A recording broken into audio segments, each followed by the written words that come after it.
Jun-ho and Min-suk trudged through the dusty streets of the small town, the sun already beginning to set behind the worn rooftops. They had been asking around all day, stopping merchants, beggars, and travelers, but no one could give them a clear answer about Ji-yun's whereabouts. Min-suk let out a frustrated sigh as they stood near the town square. "We're wasting time," he muttered. "She could be anywhere by now." Jun-ho clenched his jaw. "We keep looking," he said firmly, though even he sounded tired. Just as they were about to turn back, a burst of laughter and chattering caught their attention. A group of young women, gathered near a well, were deep in conversation, unaware of the two men listening from a short distance. Among them was Yun, the village girl who had once crossed paths with Ji-yun and Kyung-hoon at the stream. Yun sighed dramatically. "I swear, there are no decent men in this town. I'll probably end up marrying some fisherman who smells like fish all day." Her friends giggled, but Yun wasn't done. "You know who was a decent man? That handsome stranger we saw by the stream, the one who looked like he stepped out of a nobleman's portrait. Remember him?" She fluttered her hand as if fanning herself from the mere memory. "He had such a noble air. Tall, strong, elegant, my ideal type. If only he wasn't already with someone." Her friends rolled their eyes, clearly used to Yun's exaggerations. One of them whispered, "She wishes," earning soft chuckles. "And that woman with him," Ryan continued, lowering her voice. "Strangest thing, blonde hair.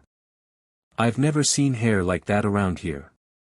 Makes you wonder if she's even from this country." Jun-ho's ears perked up instantly. He turned to Min-suk, exchanging a knowing look.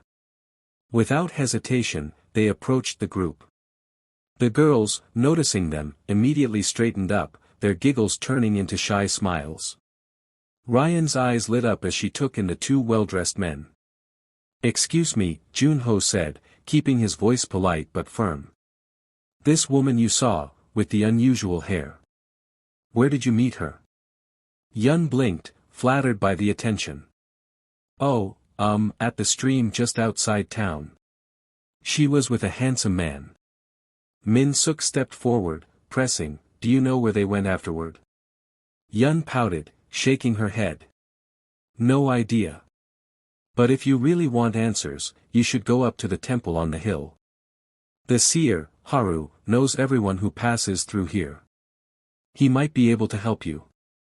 Jun-ho gave a slight bow. "Thank you." The girls, flustered, waved and whispered among themselves as the two men walked away, now with a new lead. After asking around, they finally arrived at the temple, but Jun-ho's breath caught in his throat as he took in the sight before him, Ji-yun, dressed in ceremonial wedding attire, standing opposite Kyung-hoon. Their hands were tied together with a red silk cloth, their faces glowing with emotion. And then it happened, the two leaned in and kissed, sealing their union. "Ji-yun." Jun-ho's voice rang out, loud and sharp. The entire garden turned to the sound. Ji-yun gasped, eyes wide, and Kyung-hoon instinctively stepped protectively in front of him. Haru and the woman looked between the strangers in confusion and alarm. Jun-ho stormed forward, fury written all over his face. Min-suk hurried after him, grabbing his arm to stop him. "Jun-ho! Calm down," he hissed, but Jun-ho wasn't hearing it. Kyung-hoon narrowed his eyes as he got a better look at the intruder. Recognition dawned. "You," he said under his breath. "You're Min-suk's brother. From the astrology department." His eyes flicked to Ji-yun. Is he the one? The first love you told me about?" Ji-yun hesitated, heart pounding. His silence spoke louder than words. Kyung-hoon's stomach dropped, frustration flashing across his face. He clenched his fists but kept himself composed. "I see," he muttered bitterly. Kyung-hoon, holding Ji-yun's hand tightly, stepped forward to confront Jun-ho and Min-suk. "This is outrageous." Jun-ho barked, glaring at both of them. "What do you think you're doing, entering into a sham marriage like this? Haru, stepping between them calmly, said, "It is not a sham. I performed the rites myself. Their bond is as real as any I've ever blessed, regardless of who they are." His voice was firm but kind. "I've wed many couples who seemed unlikely to the outside world, but love has its own rules." Jun-ho wasn't moved. "This is ridiculous. Do you know that this person you are marrying is a man?" He pointed at Ji-yun. He didn't care anymore. Seeing them together just brought out something raw in him that he didn't even know he had, but to his surprise, Kyung-hoon didn't even budge, a knowing smile playing on his lips. "I do. I know he is a man." Jun-ho was flabbergasted. "You know, how?" Kyung-hoon cut him off sharply, eyes blazing. "Now I understand," he said, voice cold. "I knew I didn't like you the moment we met. It was as if I sensed you would try to do something that would hinder me." Jun-ho sneered. "Ji-yun belongs to me." The words hit like a slap. In an instant, Kyung-hoon lunged forward, but Ji-yun and Min-suk rushed between them, stopping them from coming to blows. "Enough."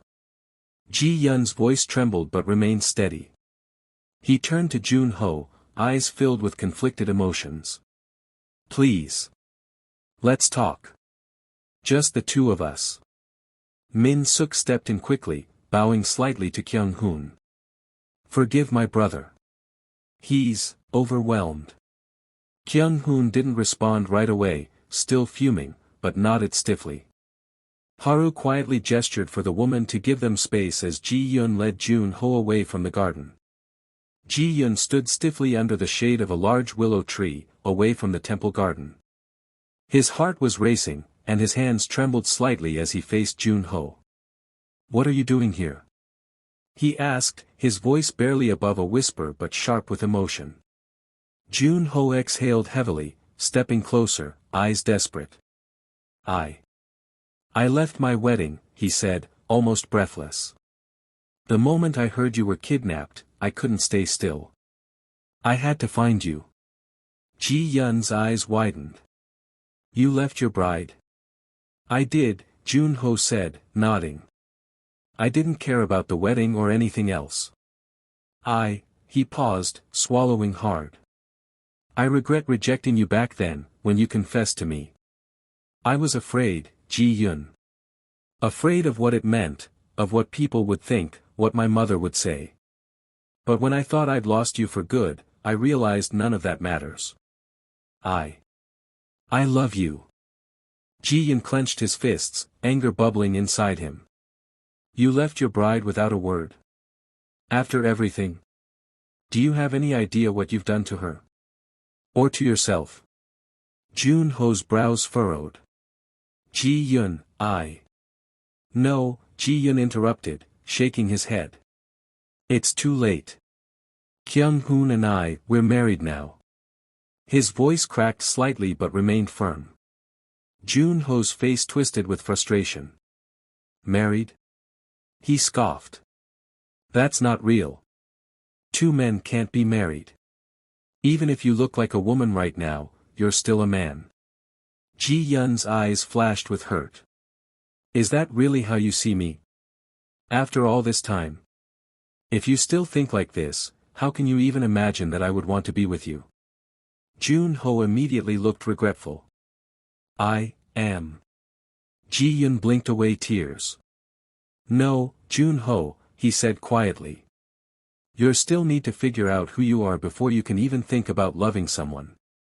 He turned to walk away, but Jun-ho's voice stopped him cold. "Wait, it seems you have forgotten, but if Kyung-hoon knew why you really entered the competition," Jun-ho said darkly, "do you think he'd still care about you?" Ji-yun froze. His stomach dropped as he slowly turned back. His face paled. "Jun-ho, are you threatening me right now?" Jun-ho stepped closer, watching Ji-yun's vulnerability with a mix of anger and pain. "Yes, what do you think will happen if he knows that you were planning to help your father take the throne? That you were only there to betray him?" Ji-yun's lips trembled. "How could you? Are you really the Jun-ho I know?" Jun-ho's jaw tightened. He stared at Ji-yun for a long moment before quietly saying, "You leave me no choice, Ji-yun. This is the only way for you to come to your senses." He sighed deeply. "I won't tell him, but only if you come with me, leave everything behind. I'll take care of you. I'll make you happy." Ji-yun stared at him, torn, his heart in chaos. While Ji-yun and Jun-ho spoke under the willow, Kyung-hoon sat quietly with Min-suk by the edge of the garden. The late afternoon breeze stirred the red silk decorations still fluttering from the ceremony, but Kyung-hoon's gaze was fixed on nothing in particular, deep in thought. Min-suk broke the silence first, glancing at him cautiously. "Can I ask you something, Your Highness?" Kyung-hoon gave a small nod, not looking up. Min-suk hesitated, then spoke softly. "Why did you still choose to marry Ji-yun, even after you knew he was a man?" Kyung-hoon's lips curved into a faint, bittersweet smile. "Because," he said, eyes softening, "I love him as a man, a woman, I don't care. I just want to be there for him."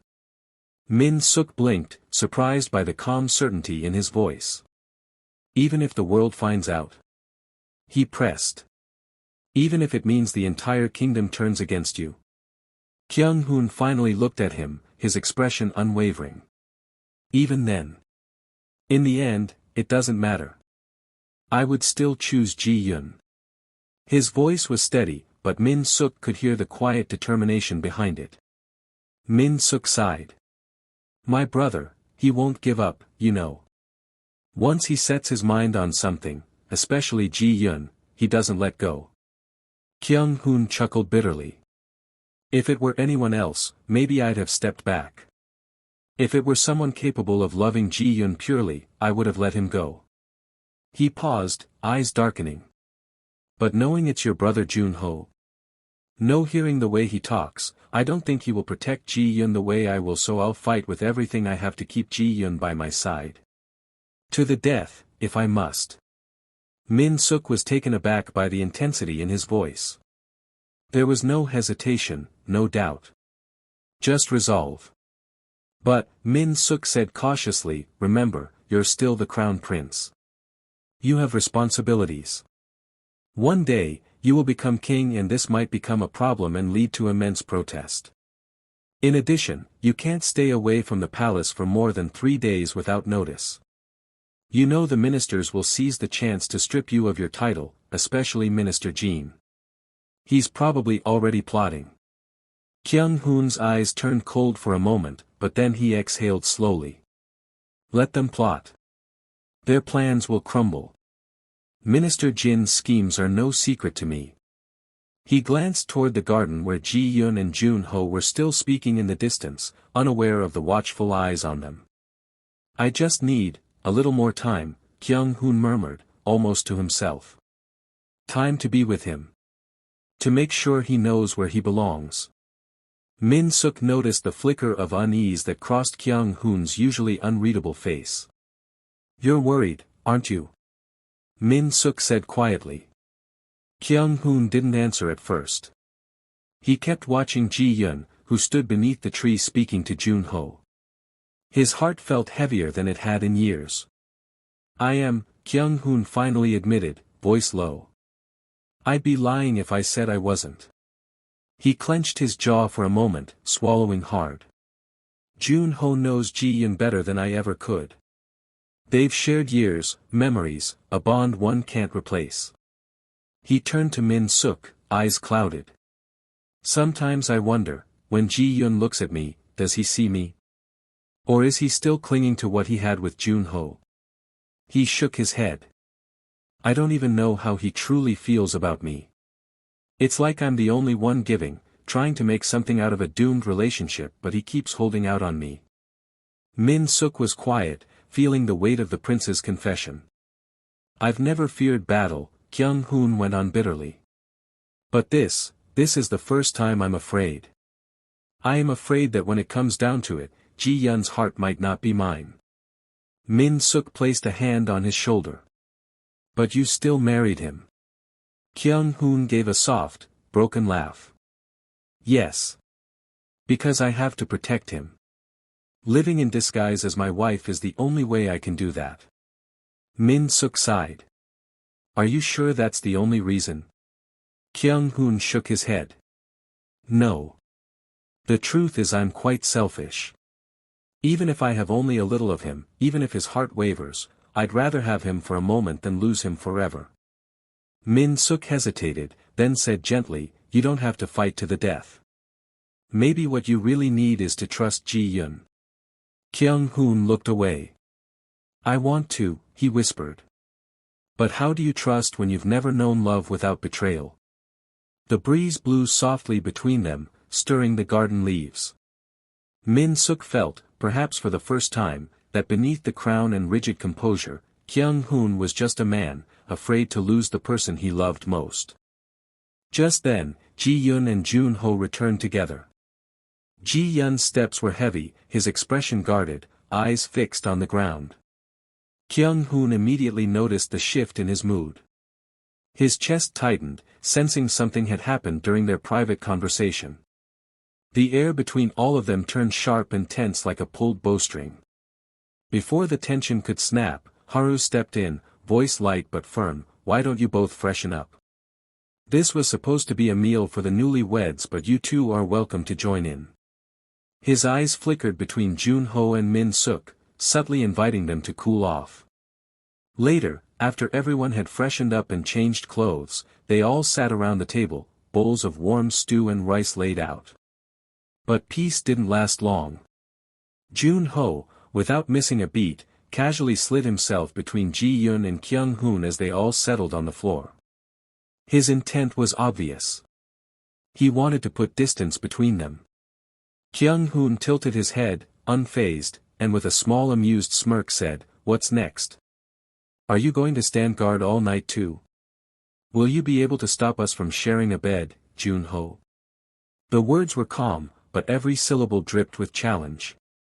Jun-ho's eyes darkened. You. Before he could finish, the two men were already trading sharp words, thinly veiled threats wrapped in forced smiles. Ji-yoon sat frozen, watching them clash like storm clouds ready to burst. The rest of the table fell silent except for Haru, who watched the unfolding drama with mild amusement. Trying to lighten the mood, Min Suk shifted the conversation. Haru, why do you live out here alone? Don't you have family? For the first time, Haru's calm exterior cracked. His eyes softened, and his smile faltered. He stared into his cup as if searching for something at the bottom of it. I have a wife, and a daughter, he said quietly. Everyone around the table stilled. But my family was lost. His voice grew distant. Because I gave prophecy to the wrong person. That mistake cost me everything. His words hung in the air, heavy and sorrowful. Before anyone could press further, Haru stood abruptly, clearing his throat. I need some air, he said, already walking away. Ji-yoon watched Haru's retreating figure, a knot forming in his stomach. He couldn't help but wonder, what exactly happened to Haru? What did he mean by the wrong person? And deep down, a quiet fear stirred in Ji-yoon's heart. Was he too walking down a path that could cost him everything?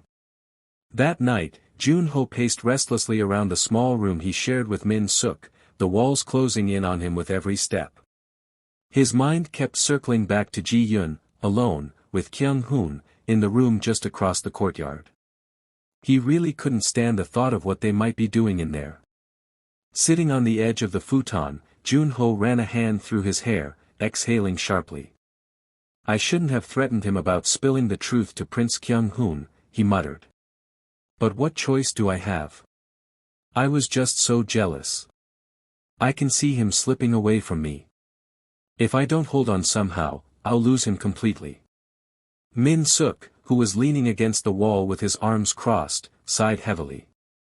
Jun-ho, you can't trap someone and call it love. If you have to threaten him to stay, is he really yours? Jun-ho looked away, jaw clenched. Min Suk softened, but his words were firm. Sometimes, you have to accept when something, or someone, no longer belongs to you. Jun-ho bit his lip, refusing to answer.